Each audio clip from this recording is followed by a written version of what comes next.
आता एक तर आता आम्ही हा विचार करणं अत्यंत आवश्यक आहे की जर अशी परिस्थिती असेल तर रिपब्लिकन पक्षाच्या सर्व नेत्यांनी एकत्र आलं पाहिजे. एकच रिपब्लिकन पक्ष, एकच लक्ष, एकच रिपब्लिकन पक्ष.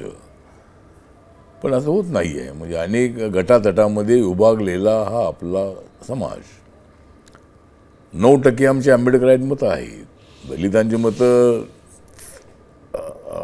13-14% आहेत. पण त्यातली बाबासाहेब आंबेडकरांना मानणारे तर सगळेच लोक आहेत. पण रिपब्लिकन पक्षाला किंवा वंचित बहुजन आघाडीला किंवा जे आमचे गट आहेत त्या गटांना मिळणारी मतं ही 9% आहेत आणि त्यामध्ये सुद्धा मोठी फाटाफूट आहे.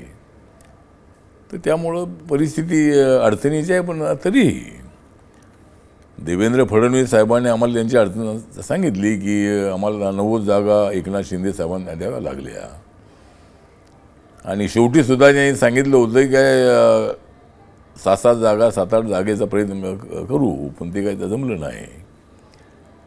अनेक जागा न अलायन्समध्ये लढता माझा पक्ष असा एकदम असा राहिला. मी माझ्या पक्षाच्या वतीनं 73 लोकांचे अर्ज माझ्याकडे आले होते.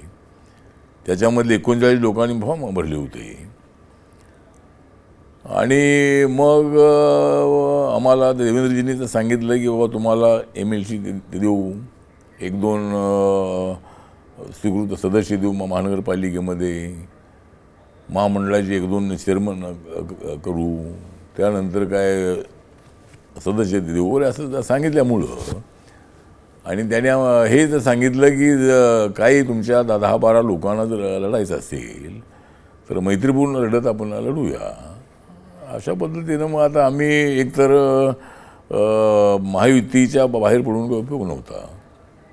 महायुतीसोबत राहणं अत्यंत आवश्यक होते. ते माझ्या मंत्रिपदासाठी म्हणून नव्हे. तर उद्या माझ्या कार्यकर्त्यांना सत्तेचा कुठंतरी सहभाग मिळणं अत्यंत आवश्यक आहे आणि इलेक्शन नंतर हे सगळं आम्ही महामंडळ सगळं करणार आहोत असं देवेंद्रजींना सांगितलेलं आहे. तर त्यामुळं एकतर 12 ठिकाणी लढण्याची परवानगी त्यांनी दिली, बाकीची आश्वासनं त्यांनी दिली आणि त्यामुळं मी कार्यकर्त्यांसोबत बोललो आणि मग आता आम्ही महायुतीसोबत आहोत.